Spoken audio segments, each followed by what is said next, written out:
Hello everyone, NEET 2025 4 मई 2025 में successfully conduct हो चुका है और उसमें नो डाउट पेपर का लेवल बहुत ही ज़्यादा टफ था। और जितनी भी फैकल्टीज़ हैं, जितने भी इंस्टीट्यूट हैं, सारे लोगों का यही कहना है कि it was one of the toughest paper of NEET history. अब उसमें बात आती है कट ऑफ की, जिसके लिए मैं ये वीडियो बना रहा हूँ। तो सबसे पहली बात है कि नो डाउट कट ऑफ बहुत अनएक्सपेक्टेडली डाउन होगा, बहुत ज़्यादा नीचे गिरेगा। हम यहाँ पर ऑल इंडिया कट ऑफ की तो बात करेंगे ही करेंगे, लेकिन we will be more inclined towards the MP state, Madhya Pradesh state cut off. यहाँ पर एक बात समझने की है कि दो तरीके से इवैल्यूएशन हो रहे हैं। एक तो जो टीचर्स कर रहे हैं इवैल्यूएशन, या बड़े बड़े इंस्टीट्यूट भी जो कर रहे हैं, जो कि मुझे लगता है वो फेयर नहीं है। वो इवैल्यूएशन क्या है कि भाई फिजिक्स में इतने क्वेश्चन थे, इसमें से 10 क्वेश्चन जो है बिल्कुल करने लायक क्वेश्चन नहीं थे, और या 12 क्वेश्चन करने लायक नहीं थे, तो 10 से 12 क्वेश्चन तो बिल्कुल आउट ऑफ बॉक्स थे, जो कोई कर ही नहीं सकता, ना सॉल्व हो ही नहीं सकता। वो तो बिल्कुल डायरेक्टली नंबर माइनस हो जाएंगे।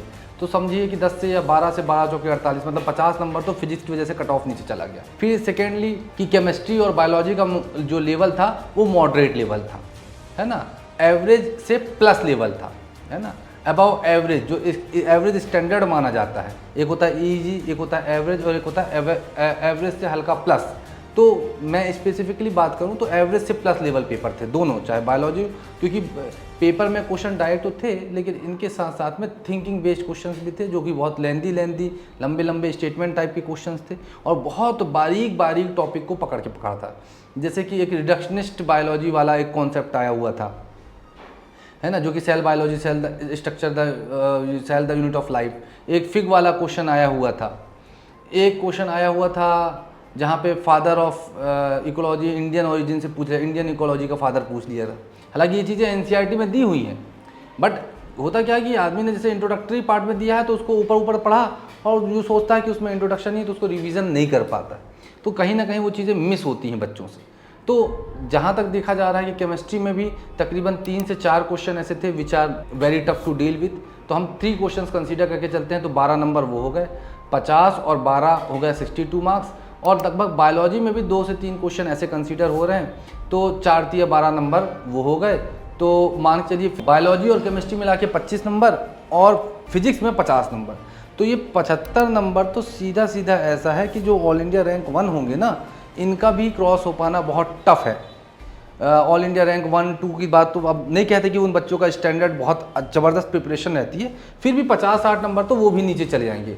जो मेरा सोचना है कि ऑल इंडिया रैंक 1 भी इस बार 680, 690, 700 भी क्रॉस होना, वो तो सारे लोग कह ही रहे हैं, पॉसिबल नहीं है, लेकिन 680 भी क्रॉस हो जाए तो बहुत शॉकिंग होगा मेरे लिए, मोर ओवर। तो हम ये समझते हैं कि 75 नंबर तो ऐसे ही डाउन हो गया कट ऑफ सीधा। अगर पिछली बार 650 नंबर था ऑल इंडिया कट ऑफ, तो सीधा वो हो गया 575। लेकिन पेपर का इवैल्यूएशन इस पे नहीं होता है। पेपर का इवैल्यूएशन इस पे भी होता है कि फॉर एग्जांपल बच्चों को सिखाया गया था स्कूटी चलाना, और उनको कार थमा दी गई चलाने के लिए। गियर वाली गाड़ी होता, बाइक चलाए होते तो उनको gear, accelerator, clutch, brake, gear का अंदाज़ा होता। सीधे कार दे दिए, कहाँ से, स्कूटी से, मोपेड से, जिसमें ना कोई गियर का सिस्टम ही नहीं है, और फिर गाड़ी वैसी पकड़ा दी। तो जब पेपर का पैटर्न पूरा यू टर्न ले लेता है, तो एग्ज़ाम हॉल में जब बच्चा बैठ के करता है, तो हर बच्चे के माइंड में आता है कि यार मेरे साथ इतना ज़्यादा कैसे गलत हो रहा है, मेरे को इतना बायो में टाइम क्यों लग रहा है, बायो में मेरे बताइए 4 क्वेश्चन नहीं बन रहे हैं मेरे को, या 5 नहीं बन रहे हैं। अब 360 में 360 टारगेट रहता है बायो में बच्चों का, हम भी अपने बच्चों को उस लेवल पर तैयार कराते हैं। फिर फिजिक्स केमिस्ट्री पहुंचा तो केमिस्ट्री में उसको दिख रहा है कि यार फिर मेरा 4-5 क्वेश्चन चला गया, मेरे पास 140 नंबर ही है, 150, 160 मुश्किल से टच हो रहा हूँ मैं। जो टॉपर टाइप के बच्चे रहे होंगे उनके 160 टच हो रहे हैं, क्योंकि हमारे इंस्टीट्यूट से मेरिट हब में भी 616 नंबर पे एक बच्ची है बेरिशिका, जिसने 2024 में 616 लाया था, 2025 में उसने रिपीट किया। और बहुत से बच्चे थे who have scored above 550 plus, और उन्होंने रिपीट किया। बहुत से बच्चे थे जो 500 के करीब में थे, जो उन्होंने रिपीट किया, और उन सबका डेटा हमारे पास में पैन इंडिया तो सारे वीडियोज़ बन ही रहे हैं।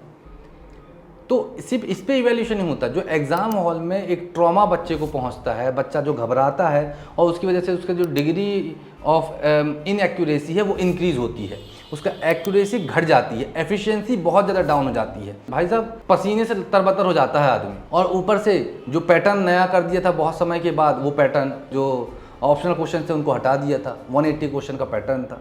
ये तो एक्सपेक्टेड था कि पेपर थोड़ा सा टफ होगा, तो उस तरह से बच्चों को तैयार किया गया था।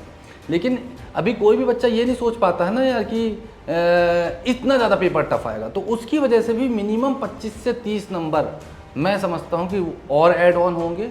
तो अगर डायरेक्ट सेंस में देखा जाए तो 100 नंबर तो आंख मूंद के कोई भी मान सकता है ऑल इंडिया कट ऑफ गिरेगा। और मेरा जो अपना अनुभव कहता है, जो मैं समझता हूँ साइकोलॉजी स्टूडेंट्स की, तो मुझे ये एक्सपेक्टेशन है कि 120 से लेके 140 मार्क्स तक कट ऑफ गिरेगा।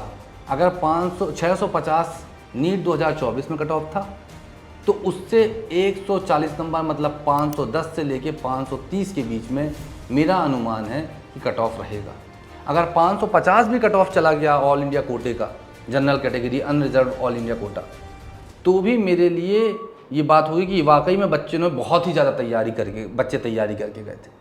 तो मेरा जो एक्सपेक्टेशन है कि 550 560 का कट ऑफ जा रहा है, तब तो वाकई में बच्चों ने बहुत लाजवाब तैयारी की थी। अगर ऑल इंडिया कोटे की बात करी जाए अनरिजर्व की, what I can expect, human जो एक एग्ज़ाम में बैठ के जो साइकोलॉजी होती है बच्चों की, उसके साथ पेपर के टफनेस लेवल के साथ और उन क्वेश्चंस के साथ में जो उसमें आए थे, तो व्हाट आई एक्सपेक्ट कि 120 से 140 नंबर के बीच में कट ऑफ गिरेगा and the cut off would be in the range of 510 to 530 और max 540 in general category all India कोटे से बात करें तो। और जब आप देखेंगे कट ऑफ का पैटर्न, अच्छा एक बात ये भी मत बोलिए कि 2024 का जो कट ऑफ गया है उसमें कितने सारे एलिगेशंस लगे हैं, कितनी सारी इंक्वायरीज हुई हैं। हम ये नहीं कहते कि क्या हुआ क्या नहीं हुआ, वो सबके सामने था जो हुआ था, लेकिन जो भी हुआ था वॉट एवर, तो अनएक्सपेक्टेडली उस टाइम में कट ऑफ बढ़ गया था। सीधा 50 100 नंबर एक बार में कट ऑफ बढ़ गया था। कहाँ 610 आना था, 615 आना था कट ऑफ, 655 नंबर चला गया था कट ऑफ। तो अगर वो उसको भी माइनस करेंगे तो डेफिनेटली मेरा जो एक्सपेक्टेशन है कि ये जो कट ऑफ है it would be in the range of 510 to 530 marks for all India quota general category. और एमपी का कट ऑफ हमेशा 40 मार्क्स 50 मार्क्स तक नीचे जाता है। और ये भी ध्यान में रखना पड़ेगा कि मध्य प्रदेश स्टेट में जो स्टूडेंट्स का जो स्टैंडर्ड है पैन इंडिया के कंपैरिजन में, तो एवरेज से थोड़ा नीचे परफॉर्मेंस है। ऑल इंडिया कट ऑफ से बहुत नीचे जाता है एमपी का कट ऑफ, और ऐसे टफ पेपर्स में डील करने में एवरेज परफॉर्मेंस और ज़्यादा गिरता है।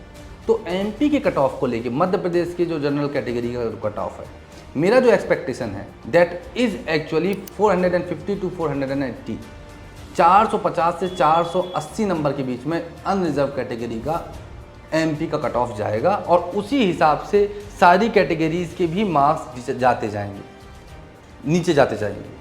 जैसे कि पिछली बार एसटी एससी का कट ऑफ देख लीजिए, जितने नंबर नीचे रहता है जनरल से उतना ही नंबर और आप 450 480 से माइनस कर दीजिए, और एसटी का भी उस हिसाब से माइनस कर दीजिए, ईडब्ल्यूएस और ओबीसी कैटेगरी। तो व्हाट आई एक्सपेक्ट कि मध्य प्रदेश के अंदर में 480 number is going to be a safe score. और छत्तीसगढ़ की बात करें तो 10 नंबर और आप माइनस कर दीजिए, 470 और 475 छत्तीसगढ़ के स्टेट के अंदर में एक सेफ स्कोर होने जा रहा है बच्चों के अंदर में, जो जनरल कैटेगरी का कट ऑफ होता है। क्योंकि एमपी में सीट्स भी इंक्रीज़ हुई हैं, और कहीं ना कहीं जो पैन इंडिया होता है उससे कट ऑफ कंपेरेटिवली हर साल हमेशा कम रहा है। तो 2024 में हुई अनियमितताओं या डिस्क्रिपेंसीज जो हुई थी, इरेगुलरिटी जो पाई गई थी, उनको भी कंसीडर किया जाए, प्लस इस साल के डिफ़िकल्टी लेवल को। तो बात इसकी नहीं है कि कट ऑफ क्या जा रहा है, बात कट ऑफ को सिर्फ इस पर नहीं देखते हैं, ये पैटर्न ही अलग है, नीट का पैटर्न है ही नहीं है। 180 क्वेश्चन को 180 मिनट में आपको कराना है, उसमें भी 20 मिनट से 30 मिनट एग्जामिनेशन हॉल के अंदर में वो फॉर्म फिल करवाना, साइन करवाना, उसमें ख़त्म हो जाना है बच्चों का। और आप एक्सपेक्ट कर रहे हैं कि इस जेई एडवांस लेवल तक मतलब के पेपर को और थिंकिंग बेस्ड क्वेश्चंस को, जो कि रिसर्च बेस्ड पेपर जनरेट किया गया इस बार, पता नहीं क्या सोच के एनटीए ने किया, तो उस लेवल के पेपर को, ये पैटर्न से ही अलग है। जब चीज़ें पैटर्न से अलग हो जाती हैं तो कट ऑफ, इतिहास में ऐसा हुआ है कि कट ऑफ बहुत ज़्यादा डाउन हुआ है। तो मेरा तो एक्सपेक्टेशन ये है कि कहीं ऐसा ना हो जाए कि 2016 का जो कट ऑफ था उस लेवल पे कट ऑफ चला जाए। NEET 2016 one of the toughest paper. तो मैं तो मान के चलता हूँ कि 510 से लेके 530 नंबर ऑल इंडिया कोटे से कट ऑफ जाएगा। स्टेट गवर्नमेंट की अगर बात करें, अनरिजर्व कैटेगरी की बात कर रहा हूँ, एमपी के अगर बात करूँ मैं तो 450 टू 480 ये कट ऑफ जा सकता है। और 10 नंबर माइनस कर देंगे छत्तीसगढ़ के लिए, 440 टू 470 के बीच में छत्तीसगढ़ स्टेट का कट ऑफ जा सकता है।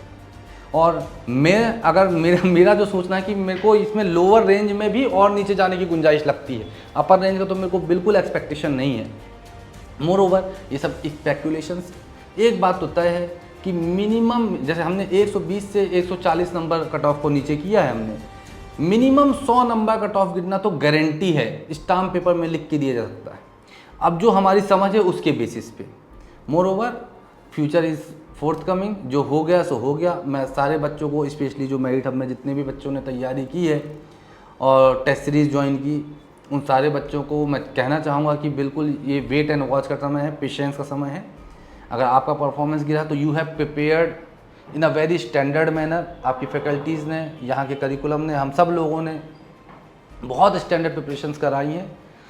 टफ़ से टफ़ पेपर भी कंडक्ट कराया था, जो हम सोचते थे कि इस लेवल पे आ सकता है, और इजी से इजी लेवल भी कंडक्ट कराया था, और आप सब ने बहुत अच्छा परफॉर्मेंस किया था। और जिसमें भी जो हमारे यहाँ से रिजल्ट आ रहे हैं 500 मार्क्स एंड 480, 490, 500, 500 प्लस भी एक बच्चे का रिपोर्ट हुआ है। और कैटेगरी के भी बच्चे हैं जो अपना 450, 476, 440, अब मैं बच्चों के नाम अभी डिक्लेयर नहीं करूँगा, बच्चे थोड़ा सा बुरा मानते हैं कि सर पहले से मत बोलिए, पता नहीं क्या हो, फिर बाद में अच्छा नहीं लगता है। तो डेफिनेटली मैं ये चीज़ नहीं करूँगा, लेकिन मेरे को भी उम्मीद है कि हमारे मेरिट हब से भी बहुत अच्छे सिलेक्शंस निकल के आएंगे।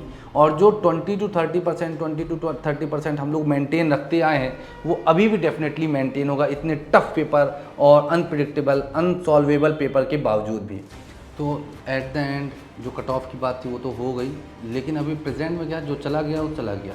अब मैं अभिभावकों से चाहूँगा कि वो अपने बच्चों को जो है बहुत ज़्यादा उनकी केयर करें, उनका साथ दें, उनका सपोर्ट करें। डेफिनेटली कट ऑफ बहुत ज़्यादा कम जाएगी। ये एग्ज़ाम कट ऑफ का है, मार्क्स का एग्ज़ाम नहीं। जो भी 40-50 हज़ार की लगभग सीट है, 50 से 60 हज़ार गवर्नमेंट सीट, हमको उसमें से एक सीट अपनी बनानी है, और उसके लिए 50-60 हज़ार बच्चे जाएंगे ही उन कॉलेजेस में। अगर वो 50-60 हज़ार का कट ऑफ नीचे गिरेगा तो सबका नीचे गिरेगा। डेफिनेटली उस चीज़ के लिए पेरेंट्स निश्चिंत हो जाएं और बच्चे भी निश्चिंत हो जाएं, और बिल्कुल एंजॉय करें, घूमें फिरें, दोस्तों से मिले। साल भर से या 2 साल से या साल भर से बच्चे कट ऑफ थे अपने फ्रेंड्स फैमिली से, वहाँ जाएं, मिलें जुलें, फंक्शंस में जाएं, एंजॉय करें, पार्टीज़ करें, चिल आउट करें। Hopefully everything is going to be the best and best of luck for the future. और जितने बच्चे हमारे हैं या जो भी और बच्चे हमको देख रहे हैं, अगर हमारे थ्रू नीट की काउंसलिंग प्रोसेस के लिए हेल्प चाहते हैं फ्री ऑफ कॉस्ट, या किस तरीके से करियर चॉइस में कुछ उनको गाइडेंस चाहिए, तो यहाँ पर हेल्पलाइन नंबर दिया हुआ है। और एडमिशन प्रोसेसेस अगर मेरिट हब में वो रेसिडेंशियल प्रोग्राम में, अब तो हमारा 2 महीने के अंदर लगभग 5 एकड़ का जो कैंपस है रेसिडेंशियल कैंपस, वो भी तैयार हो जाएगा, और उसमें क्लास 6 से लेकर 12 तक एडमिशन्स चालू हैं। मेरिट हब इंटरनेशनल स्कूल भी लॉन्च हो चुका है with the affiliation up to class 8th, तो उसमें भी बच्चे इनरोल कर सकते हैं। नीचे दिए हुए जो हेल्पलाइन नंबर परमानेंटली चल रहा है, इसमें आप कॉल करिए and definitely you will get the best. Thank you very much.